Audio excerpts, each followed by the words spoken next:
Hi అండి, అందరికీ నమస్కారం. అందరూ బాగున్నారా? నేను బాగున్నానండి.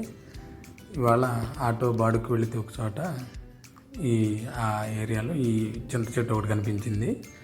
దానికి ఇప్పుడిప్పుడే వస్తున్న లేతకాయలు చింతకాయలు ఉన్నాయి. ఈ చింతకాయలు చూడగానే నాకు వీటితో పచ్చడి చేస్తే బాగుండిద్దా అని అనిపించిందండి.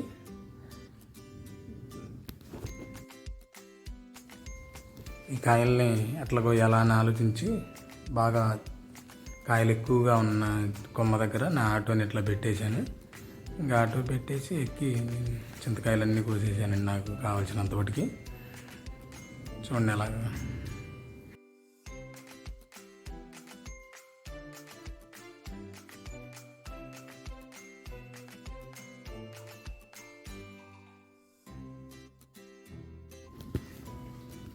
సమయానికి నా దగ్గర కవర్ లేకపోతే జేబు రుమాలు తీసుకొని అట్లాగా అందులో పెట్టుకున్నానండి. నా 3 జేబులు నిండుగా కాయలు పోస్తే సుమారు ఒక 1/2 కేజీ కుడి ఎడంగా ఒక 1/2 కేజీ కాయలు అయినాయండి.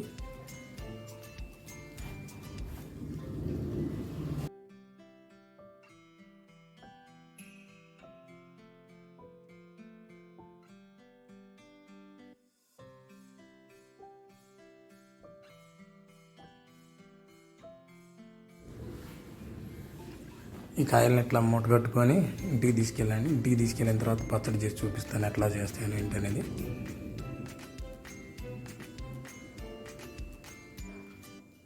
ఇంటికి తీసుకొచ్చిన తర్వాత ఈ కాయల్ని శుభ్రంగా కడిగి ఆరబెట్టుకున్నాము. ఆరబెట్టుకొని ఇంక ఇంగ్రీడియంట్స్ అన్నీ రెడీ చేసుకున్నానండి. పచ్చడి చేసి చూపిస్తాను మీకు. ఇవేనండి మన లేత చింతకాయ రోటి పచ్చడికి కావాల్సిన ఇంగ్రీడియంట్స్. చింతకాయలు అన్నీ ఇలా ఇరిచి ముక్కలు చేసుకుంటున్నాం. మా అమ్మాయి కూడా, మా పెద్ద కూతురండి అమ్మాయి, మా అమ్మాయి కూడా నాకు హెల్ప్ చేస్తుంది.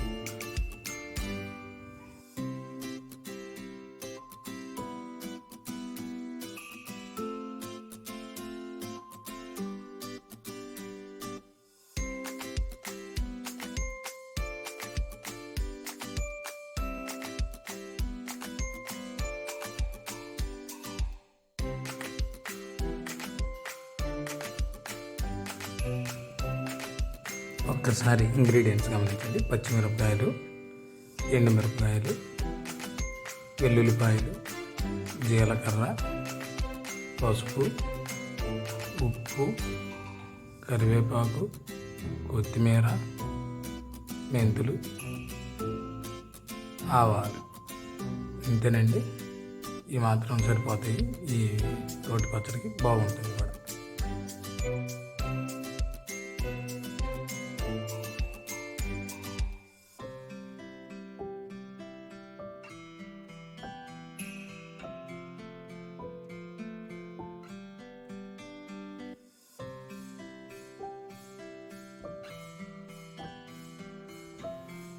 ఇందులో అన్ని ఐటమ్స్ కూడా పచ్చివే వేసేస్తామండి. ఆల్మోస్ట్ ఈ 3 ఈ ఎండుమిరపకాయలు, ఆవాలు, మెంతులు మాత్రమే కొంచెం ఆయిల్లో లైట్గా ఫ్రై చేస్తాం. నేను ముందుగా కరివేపాకు వేసి దంచుతున్నానండి. ఎందుకంటే కరివేపాకును అందరూ ఇష్టపడట్లేదు. తాలింపులు వేస్తాం అనుకోండి, అది తీసి పక్కన పెట్టేస్తున్నారు. ఇలా కరివేపాకును ముందే దంచితే చట్నీలో కలిసిపోయింది కాబట్టి తింటారని ఉద్దేశం.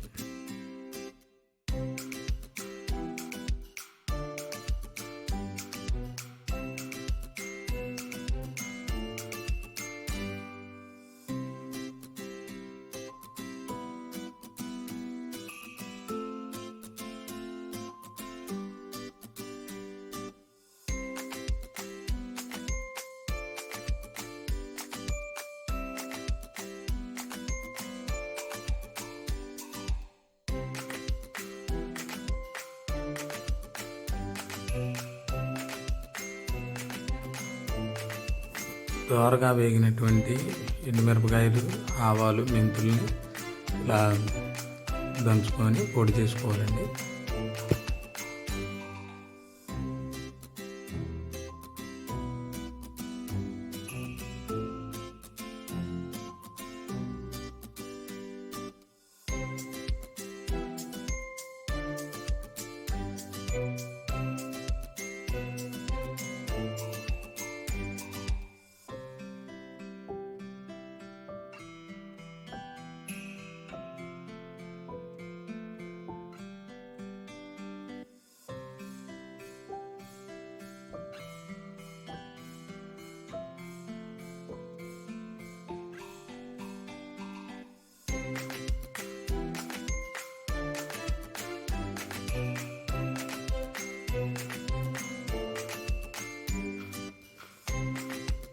ఈ పొడిని దంచడం అయిపోయిందండి. దీన్ని తీసి పక్కన పెట్టేసుకుంటాను.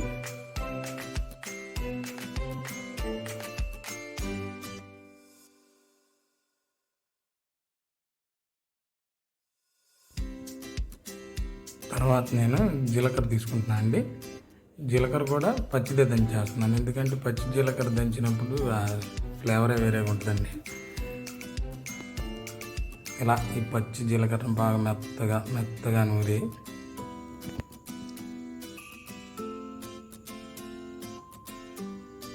తర్వాత పచ్చిమిరపకాయలు నాలుగు పచ్చిమిరపకాయలు వేసుకుంటూ మెల్లగా దంచుతున్నానండి.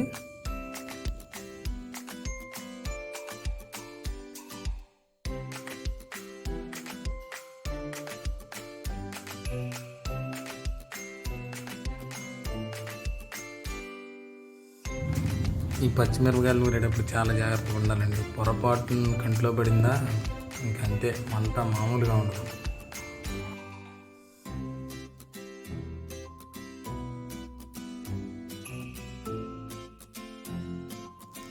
ఇంట్లో అన్ని వంటలు జోలిపోను కానివ్వండి, ఈ పచ్చళ్ళు మాత్రం నేనే చేసుకుంటానండి.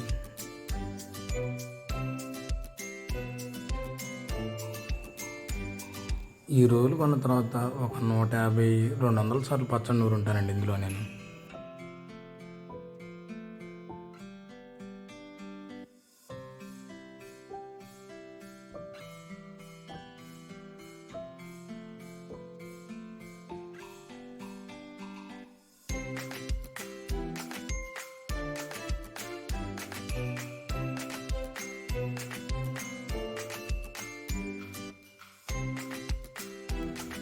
ఈ పచ్చిమిరపకాయలు సగం పైన నూరటం అయిపోయిన తర్వాత వెల్లుల్లిపాయలు వేసుకుంటున్నానండి.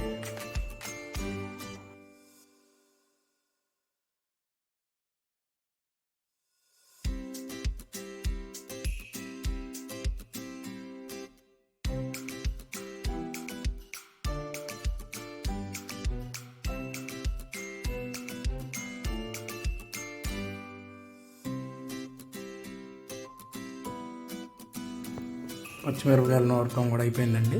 దీన్ని కూడా తీసి పక్కన పెట్టేసుకుంటున్నాను. ఎందుకు ఇలా పక్క తీసుకుంటున్నానంటే మొత్తం ఒకసారి 105 రోజులు మొత్తం నిండిపోయిద్దని దానికి సపరేట్గా తీసి పక్కన పెట్టుకుంటున్నానండి. చింతకాయలు కూడా నూరటం అయిపోయిన తర్వాత మొత్తం మళ్ళీ ఒకసారి కలిపేసుకుంటాను.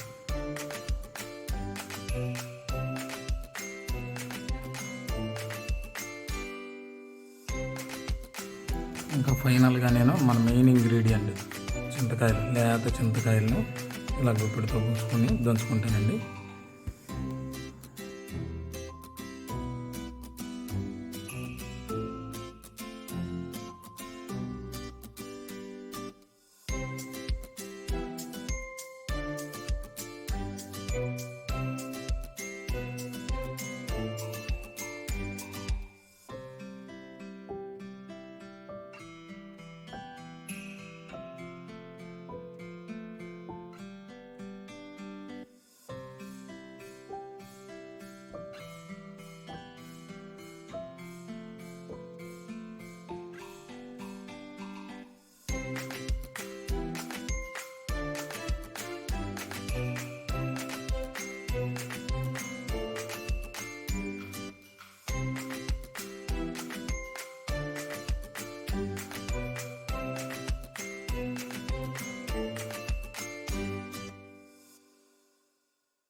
ఈ చింతకాయలని ఇలా సగం బడా నూరిన తర్వాత ఉప్పు పసుపు వేసుకుంటున్నానండి.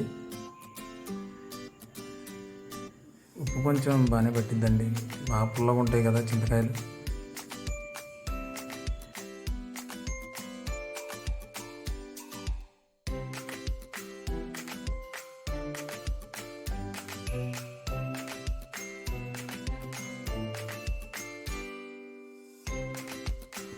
చింతకాయ ముక్కలు బాగా మెత్తగా నూరుకున్న తర్వాత పచ్చిమిరపకాయలు, ఎల్లుల్లిపాయలు ముద్ద, ఎండుమిరపకాయలు, ఆవాలు, మెంతులు పొడి చేసుకున్న పొడి, మొత్తం కూడా వేసేసుకొని దంచుకున్నానండి.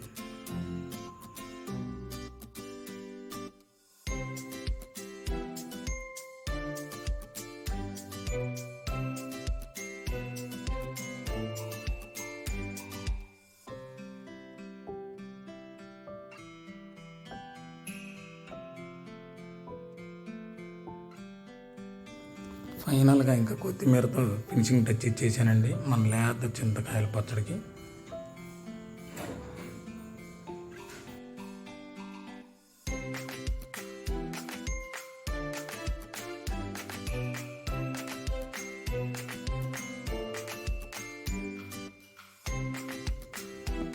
ఇంకా తాలింపు పెడుతున్న తరువాత అండి పచ్చడికి రెడీ అయిపోతుంది చింతకాయల పచ్చడి.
రెడీ అయిపోయిందండి నా చేతితో చేసుకున్నటువంటి చింతకాయ పచ్చడి.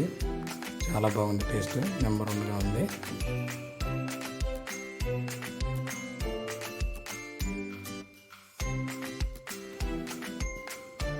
వేడి వేడి అన్నంలో ఆ చింతకాయ పచ్చడి కలుపుకొని నూనెలో వేపుకొని ఉప్పు వేసుకున్నటువంటి ఆ పచ్చిమిరపకాయలు కొరుక్కొని తింటే నెంబర్ 1గా ఉందండి. అద్భుతమే.